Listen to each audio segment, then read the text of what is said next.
Ahoj, tak dneska se podíváme na to, jak upravu auta fotek ve Photoshopu. Máme tady fotku, kterou jsem fotil o víkendu, je to Suzuki Acros. Fotil jsem ji kousek za barákem na silnici vedle našeho domu. Takhle vypadá vlastně RAV čistý, takže nejdřív si upravíme trošku RAV. První, co uděláme, tak tady napravo si vybereme masky, dáme vybrat objekt, to znamená, to nám vybere jenom to auto. Trošku si auto zesvětlíme expozicí, vytáhneme stíny. Potom tady dole přidáme trošku texturu, trošku přidáme i zřetelnost, aby jsme auto vytáhli vlastně, jakoby aby bylo více vidět. Tak vrátíme se zpátky na opravu celé fotografie, trošku ji osvětlíme, ubereme světla, aby tady na té křivce vpravo nebyl ten trojúhelníček červený, to znamená, posuneme to trošku níž světla, můžeme trošku ještě tu expozici, aby se nám to prostě líbilo, přidám trochu živost, a přidám trochu tu barev, aby to bylo více jakoby teplé. Tak, to je nějaká takhle jakoby základní úprava. Teďka si dáme fotografii otevřít. Je důležitý vlastně tady dole v tom řádku, jak máte sRGB, tak si tady nastavit barevný prostor, do kterého fotíte, respektive v kterém chcete upravovat fotky a je dobrý mít tady hloubku 16 bitů, aby vám to nedělalo takový ty kruhy, když hejbete kontrastem a podobně. Tak dáme otevřít a otevřeme Photoshopu jako takového. Tak první, co udělám, tak si udělám CTRL-J, si udělám kopii vrstvy. Potom používám od Topaz Labs vlastně Topaz Photo AI, což je jakoby plugin do Photoshopu, který odstraňuje šum. To znamená, pustím si ten plugin. Trvá to potom chvilku samozřejmě, podle výkonu vašeho počítače. Tak, ten plugin vlastně dokáže odstraňovat šum, to znamená vlevo vidíme originální fotku, vpravo vidíme fotku potom, která bude vypadat po úpravě odstranění šumu. Tak, tady klikneme vpravo na Denoise, jakože odšumění. Tady si můžeme nastavovat sílu odšumění a případně vrácení originálních detailů fotografie. Tak, když nám to upraví, tady dole se ukáže, že to je upraveno, tak vidíte, že v pravé části vlastně není už žádný šum na fotce. Pokud se nám to líbí, tak dáme vpravo dole exportovat do Adobe Photoshop. Tady ten plugin ten umí případně i doostřovat fotografie, zvětšovat fotografie, či upravovat třeba světlo ve fotce, nebo opravovat obličeje lidí. Je to fakt dobrý plugin, takže Topaz Labs Photo AI. Tak, teďka máme na fotografii odstraněný šum. Já si udělám Ctrl Alt Shift a E, si udělám další kopii vrstvy tady vpravo. Další, co uděláme, že vlastně odstraníme ty chyby té karoserie. To znamená, tady vlevo si vyberu nástroj odebrat. Vyberu si s tím nástrojem ty díry od kamínků.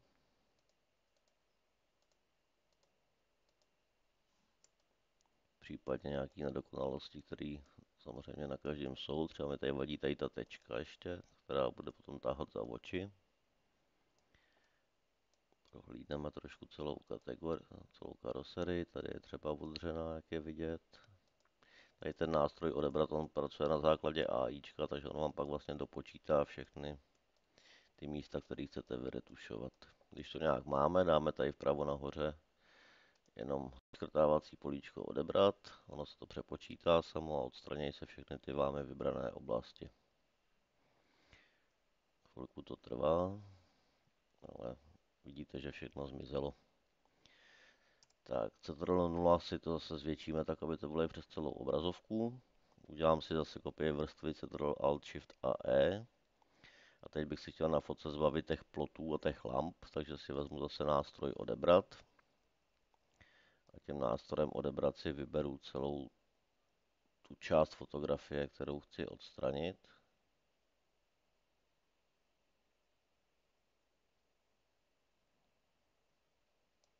Tak a dám zase nahoře odebrat. Tadyhle ten nástroj to přepočítává většinou na serverech Adobe, takže pak to trvá chvilku, než se ta fotka ošle tam a se zpátky, ale výsledky bývají poměrně hodně dobrý.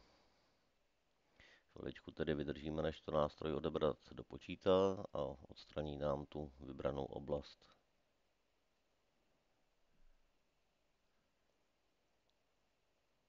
potom ještě odebereme, tadyhle je nějaká dopravní značka, která byla v pozadí, takže té se potom také zbavíme, až to dopočítá. Tak a vidíte, že to vlastně všechno zmizelo. Samozřejmě můžou tam být nějaké nedokonalosti, takže když se nám třeba nelíbí ještě tady ten flag, ta silnice ještě vypadá trošku tak zajímavě, tak si to vybereme znova, plus si vybereme teda tu dopravní značku, kterou jsem říkal, a dáme odebrat ještě jednou.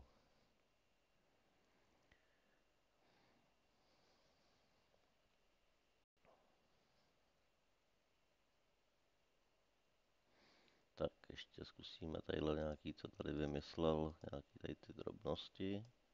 Dáme ještě posledy odebrat a pak se mi ještě nelíbí tadyhle ten flag, co je tady pod autem. Takže ten ještě taky odebereme.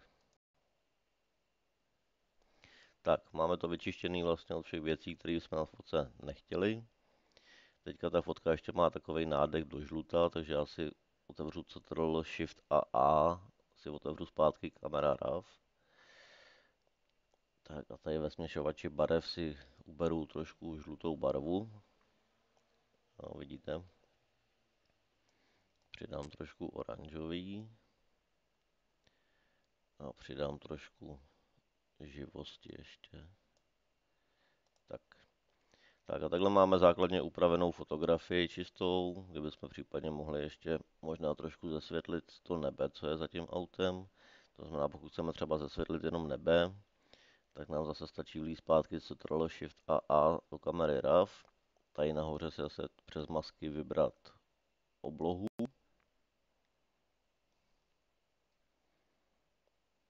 A potom vlastně všechny úpravy, které budeme dělat, tak budeme dělat jenom s tou oblohou. To znamená, můžeme oblohu třeba zesvětlit a tu žlutou zesvětlit a trošku můžeme ji oteplit, nebo máme to znamená, ji tady v teplotě trošku do modra, aby tam nebylo tolik té žluté barvy. Dáme OK, vrátíme se zpátky do Photoshopu. A takhle máme základně upravenou nějakou fotografii auta zbavenou všech rušivých prvků a hotovo. Pokud jsme ji chtěli takhle uložit, tak já to dělám potom tak, že si dám tady obraz velikost na sociální sítě, dám si tady 1920 delší stranu, aby se ta fotka zmenšila, že na Facebook a Instagram stačí fotky, které mají do 2048 pixelů, delší stranu. Pak si dám Ctrl Alt a S, jakože uložit jako. Vyberu si JPEG, musím mít barevný profil sRGB, aby se ta fotka zobrazovala barevně správně na internetu. A dal bych si potom uložit.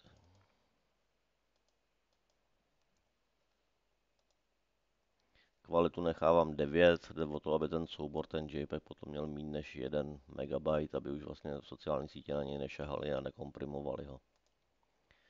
Tak pokud fotku takhle uložíme, tak ji máme uloženou tu původní a teďka, kdybychom ji třeba chtěli dávat do stories, tak můžeme využít umělé inteligence, to znamená, takhle si fotku podržíme Alt a kolečkem na myši můžeme zvětšovat, zmenšovat.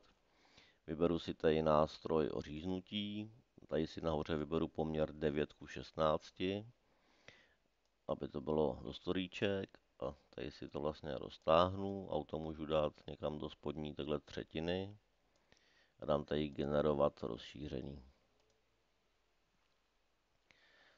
No, tohle vám vygeneruje vlastně na základě umělé inteligence 3 varianty, který si pak můžete vybrat, případně si můžete těch variant generovat do nekonečna, kolik vás napadne. To znamená, tady vpravo máme 3 varianty, které nám AI vygenerovala. Pokud se mi nějaká líbí, tak si tady ještě můžu kliknout tady na to tlačítko, který vlastně jakoby ještě přepočítá detaily v té vygenerované části. A mám hotovo. Potom si takhle tu fotku asi můžu přes Ctrl Alt a S uložit a mám fotografii do storíček. Tak, pokud se vrátíme ještě o pár kroků zpátky, chtěli bychom tu fotografii upravovat víc, tak já ji zmenším, aby to bylo rychlejší, třeba na 3000 pixelů. Tak a chtěl bych si fotografii upravit do stories, ale aby tam byl třeba okolo les. To znamená, vezmu si tady nástroj na obdélníkový výběr, vyberu si takhle to auto, oříznu to ještě, dám tady obraz a oříznout.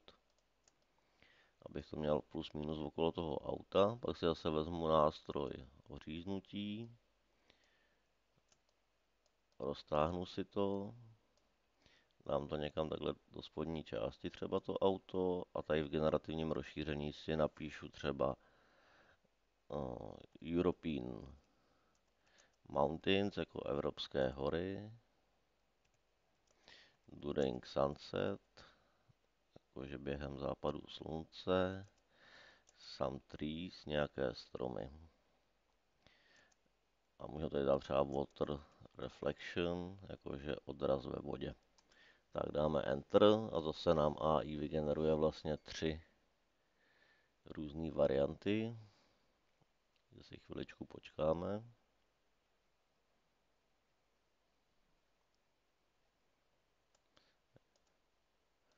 Tak, vygeneruje nám takhle různé 3 varianty, které teďka se zrovna teda nepovedly, protože on udělal water reflection vlastně z půlky fotografie, takže musíme ten prompt zadat znova.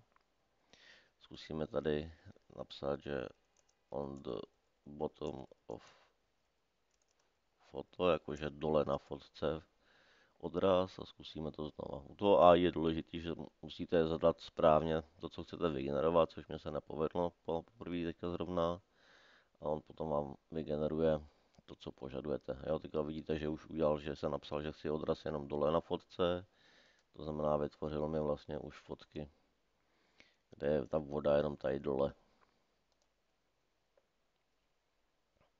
Tak, pokud se vám to samozřejmě nelíbí, můžete generovat znova, takže tady můžeme třeba nechat, že ten vodní odraz smažeme a necháme tady jenom hory, západ slunce a stromy. Jo, takhle si s tím můžete hrát, jak dlouho chcete, jak vám to bude vyhovovat, a pak samozřejmě jdou generovat ještě části fotky. Si ukážeme za chvíli.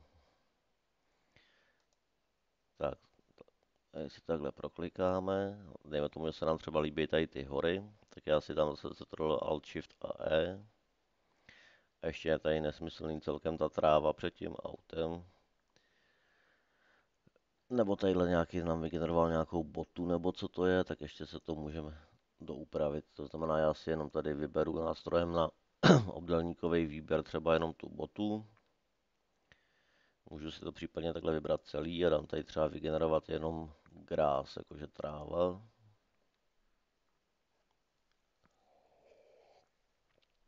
On vám zase nabídne jenom tady v té části fotky 3 různé vygenerované varianty. Pardon. No, to znamená, můžete se zase vybrat 3 varianty, které vygeneroval. Pokud by se vám to nelíbilo, což tohle třeba vypadá divně, tak tady můžeme dát třeba, že road, jakože silnice, to asi bude hezčí tady v tom případě.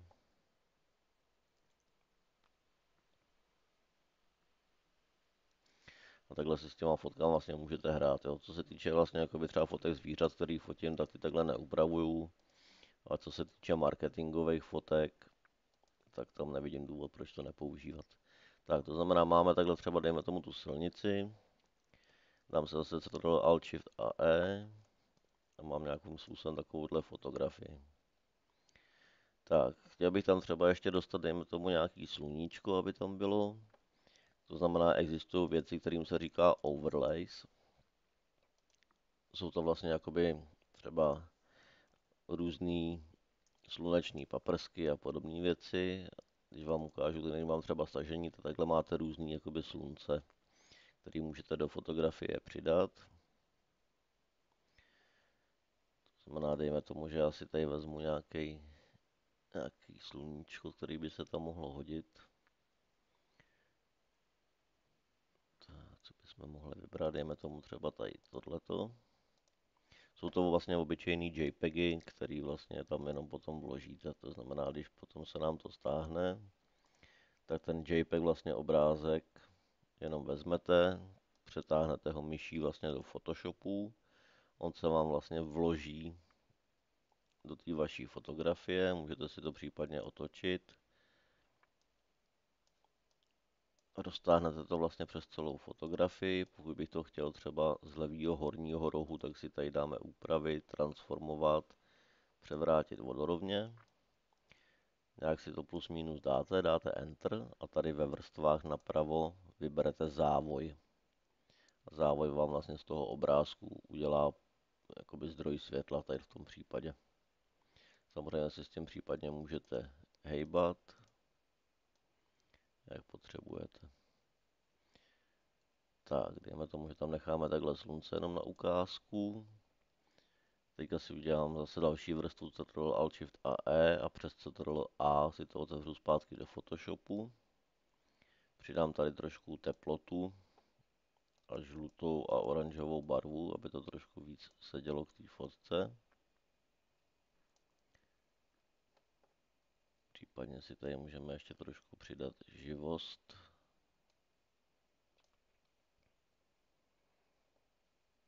Asi dost. A ještě tady možná trošku potáhnu křivkou takhle. Tak. Ještě se vrátíme do kamery RAW a ještě trošku ubereme černou barvu, aby to nebylo, aby ta černá byla víc do černá. Můžeme trošku ještě přidat kontrast. Tak máme takhle za pár minut upravenou fotku, kterou se může hodit do stories.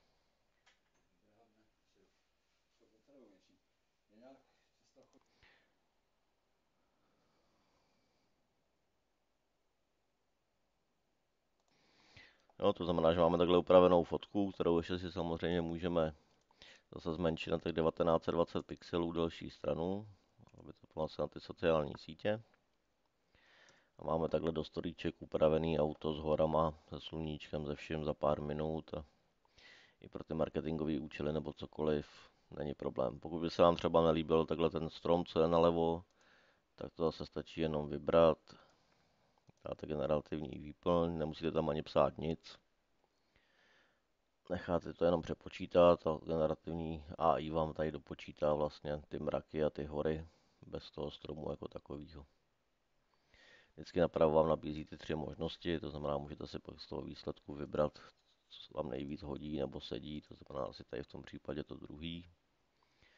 Pak si fotku zase přes Ctrl Alt a S uložíte jako JPEG, nezapomenout na barevný profil sRGB a dát uložit. Takže jo, doufám, že vám to trošku pomohlo a mějte pěkný den, čau.